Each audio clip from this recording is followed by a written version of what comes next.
સુરેન્દ્રનગરની પાંચાળ ભૂમિ પર 251 કુંડી મહાયજ્ઞનું ભવ્ય આયોજન થવા જઈ રહ્યું છે. ચોટીલાના જાની વડલામાં ગોપાલેશ્વર મહાદેવના સાનિધ્યમાં ગોપાલધામ આશ્રમના મહંત અને જૂના અખાડા 14 મઢીના આંતરરાષ્ટ્રીય ઉપાધ્યક્ષ 108 શ્રી ગોપાલગીરી બાપુ દ્વારા યજ્ઞોત્સવનું આયોજન કરવામાં આવી રહ્યું છે. કારતક સુદ પૂનમના દિવસથી મહારુદ્ર યજ્ઞોત્સવનો પ્રારંભ થશે, જે 5 દિવસ સુધી ચાલશે.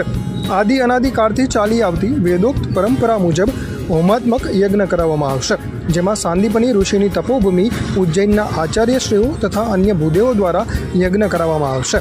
આ 5 દિવસ દરમિયાન જાની વડલાના ગોપાલધામ ખાતે મિની કુંભ મેળા જેવો માહોલ જોવા મળશે. તારીખ 15 નવેમ્બર અને શુક્રવારે કારતક સુદ પૂનમના દિવસથી કળશ યાત્રા સાથે આ યજ્ઞોત્સવનો પ્રારંભ થશે.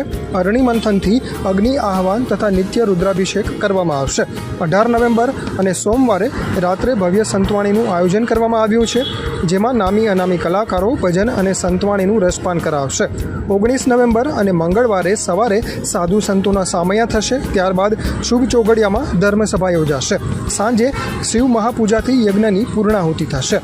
આ મહાયજ્ઞ માટે સનાતન પરંપરા મુજબ 50,000 ફૂટમાં યજ્ઞશાળાનું નિર્માણ કરવામાં આવ્યું છે. મનુષ્યથી જાણે અજાણે કોઈપણ પ્રકારની ભૂલ થઈ હોય તો તેના પ્રાયશ્ચિત અને દેહ શુદ્ધિ માટે યજ્ઞશાળાની પ્રદક્ષિણા અને યજ્ઞના દર્શન કરીને જીવન સાર્થક કરી શકાય છે, તેવું મહંત શ્રી ગોપાલગીરી બાપુએ જણાવ્યું હતું. યજ્ઞના યજમાનો માટે બપોરે 12:15 વાગ્યાથી 2 વાગ્યા સુધી ફળાહારની અને સાંજે 5:30 વાગ્યા પછી ભોજનની વ્યવસ્થા કરવામાં આવી છે.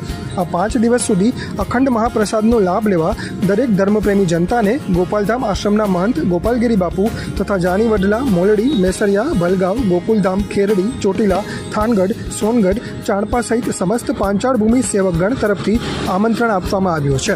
લઘુભાઈ દાદલનો અહેવાલ, ચોટીલા.